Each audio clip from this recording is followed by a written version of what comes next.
NEET paper leak मामले और दिल्ली में प्रदर्शन कर रहे छात्रों पर कथित पुलिस कार्रवाई के विरोध की गूंज अब मध्य प्रदेश के आदिवासी बहुल बैतूल जिले तक पहुंच गई है।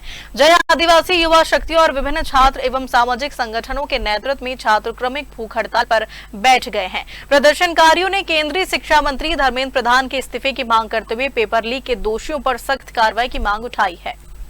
बैतूल की रानी दुर्गावती ऑडिटोरियम में गुरुवार से जैस और विभिन्न छात्र संगठनों ने संयुक्त रूप से अनिश्चितकालीन सांकेतिक भूख हड़ताल शुरू की। आंदोलन में बड़ी संख्या में छात्र, सामाजिक कार्यकर्ता और जैस पदाधिकारी शामिल हुए। प्रतियोगी परीक्षार्थी राघव कुंबरे ने सांकेतिक भूख हड़ताल की शुरुआत करते हुए कहा कि लगातार सामने आ रहे पेपर लीक मामलों ने लाखों छात्रों का भविष्य संकट में डाल दिया है। प्रदर्शनकारियों का कहना है कि नीट सहित विभिन्न प्रतियोगी परीक्षाओं में पेपर लीक की घटनाओं की नैतिक जिम्मेदारी लेते हुए केंद्रीय शिक्षा मंत्री धर्मेंद्र प्रधान को इस्तीफा देना चाहिए। उनका आरोप है कि पेपर लीक की वजह से कई छात्रों ने मानसिक तनाव झेला और आत्महत्या जैसे कदम भी उठाए। साथ ही उन्होंने दोषियों के खिलाफ कड़ी कार्रवाई और भविष्य में ऐसी घटनाओं की रोकथाम की मांग की। आंदोलन में शामिल संगठनों ने दिल्ली में प्रदर्शन कर रहे छात्रों पर कथित पुलिस कार्रवाई का भी विरोध जताया। उनका कहना है कि लोकतांत्रिक तरीके से अपनी बात रखने वाले युवाओं पर किसी भी प्रकार का दमन स्वीकार नहीं किया जाएगा। प्रदर्शनकारियों ने चेतावनी दी कि मांगे पूरी नहीं होने पर आंदोलन को और व्यापक बनाया जाएगा। मेरा नाम दर्शन बुंदेले है। दर्शन क्या करते हैं आप? मैं एडवोकेट हूँ। आज ये जो यहाँ पर धरना स्टार्ट हुआ है, किन मांगों क्या आप लोगों की मांग है? देखिए, हमारी प्रमुख मांग है कि पेपर लीक बंद होना चाहिए। पिछले 12 वर्षों में 152 से अधिक पेपर लीक हुए हैं, जिसमें 7.5 करोड़ बच्चों का भविष्य प्रभावित हुआ है। और इसके साथ जो हमारे जो शिक्षा मंत्री धर्मेंद्र प्रधान, इतने पेपर लीक होने के बाद जो इस देश में पहले होते आया है, 12-15 वर्ष पहले हमने देखा था कि एक एलिगेशन किसी मंत्री पे लगता था या देश में कोई घोटाला होता था तो अपनी अकाउंटेबिलिटी लेता था और इस्तीफा देता था। लेकिन इतने 12 वर्षों में 152 से अधिक पेपर लीक होने के बावजूद और 7.5 करोड़ बच्चों का भविष्य प्रभावित होने के बावजूद भी इस देश में कोई भी अकाउंटेबिलिटी तय नहीं हो रही है और न ही शिक्षा मंत्री अपनी जिम्मेदारी लेने के लिए तैयार है। और जब छात्र छात्राएँ इसके खिलाफ प्रदर्शन कर रहे हैं तो उस पर बर्बर तरीके से पुलिस दमन किया जा रहा है। इसी के खिलाफ आज हम लोग यहाँ पर आमरण अनशन क्रमिक भूख हड़ताल भी शुरू की है और विरोध प्रदर्शन हमने शुरू किया है। और ये विरोध प्रदर्शन जब तक चलेगा जब तक हमारे जो केंद्रीय शिक्षा मंत्री धर्मेंद्र प्रधान है उनका इस्तीफा नहीं हो जाता। क्या नाम बताते? जी, मेरा नाम आशा स्मृति टुप्पो है। क्या करते हैं? मैं अभी कॉलेज में पढ़ रही हूँ।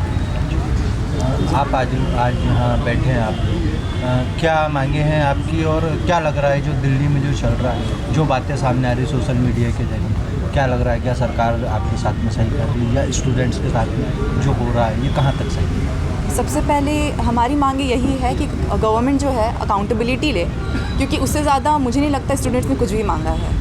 अगर हमारा एजुकेशन मिनिस्टर इतना इनकॉम्पिटेंट है कि वो एक अकाउंटेबिलिटी नहीं ले सकता और यहाँ पे नीट लीक्स हो रहे हैं और अभी हाल ही में खबर आई है कि महाराष्ट्र में भी लीक हुए हैं और ना जाने कहाँ लीक हुए हैं। लीक होते आ रहे हैं, हमें पता अभी चला है। तो अगर एक गवर्नमेंट में ऐसे मिनिस्टर एग्जिस्ट करते हैं जो अकाउंटेबिलिटी नहीं ले रहे हैं, इतने दिनों से 23 दिनों से वहाँ पे भूख हड़ताल पे हैं, और सिर्फ वही नहीं है, वहाँ पे एक और लड़का है जो कि 30 दिनों से भूख हड़ताल पे है।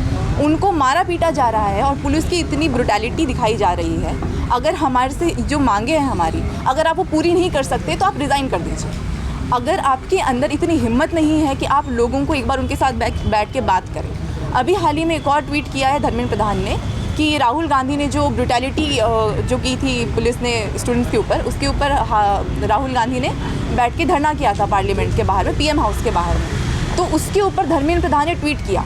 उसके लिए उन्होंने एंड में लिखा है कि हमारा ये जिम्मा बनता है, हम ये ओ करते हैं स्टूडेंट्स को कि हम जाके उन्हें अकाउंटेबिलिटी दें और उनके अच्छे फ्यूचर के एजुकेशन के लिए बात करें।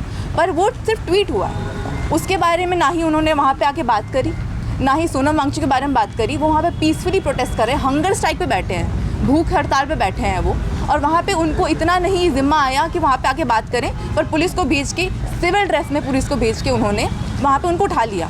ये सही बात है। अगर मैं मानती हूँ कि गवर्नमेंट की तरफ से उनको आया होगा कि आप जाके लाठीचार्ज करिए, ये करिए, वो करिए, और उसके बाद भी वहाँ पे पुलिस के हाथ में ये बात थी कि वो कितने तेज़ी से मारे। सिविल ड्रेसेस में लोग थे, वहाँ पे पुलिस के बैचेस नहीं थे, वहाँ पे पुलिस बिना ड्रेस कोड के, उनकी दाढ़ी थी, उनकी बालियाँ थी, हाथ में उनके धागा था। ये एक पुलिस ऐसे नहीं रह सकती है। कौन थे वो? गुंडे थे वो। अगर गुंडे वहाँ पे आप भेज रहे हो, हम यहाँ पे टेररिस्ट अटैक हो जाते हैं, 200 करोड़ के यहाँ पे चंदा चोरी हो जाता है, इस देश में गवर्नमेंट कुछ नहीं कहती है। पर यहाँ पे जो गवर्नमेंट के लिए जो बैठे हुए हैं, हमारे हक के लिए जो हम बैठे हुए हैं वहाँ पे, उसके लिए आप लाठीचार्ज करवा रहे हैं। नेल्स लगे हुए हैं उसके ऊपर में वहाँ पे वो बंदूकें चलाई जा रही है, टीयर गैसेस फेंकी जा रही है, वो भी एक्सपायर। अगर टीयर गैस एक्सपायर हो जाती है तो उसके ऊपर साइनाइड लग जाता है, साइनाइड की गैसेस से फेफड़ों में पानी भरने लगता है, मर सकते हैं लोग। ऐसी ब्रुटैलिटी दिखाई जा रही है, तो क्या हम ऐसी गवर्नमेंट को आगे चल के इलेक्ट करेंगे? हम डिज़र्व करते हैं? ये देश हमारा है, किसी के बाप का नहीं है। Thank you.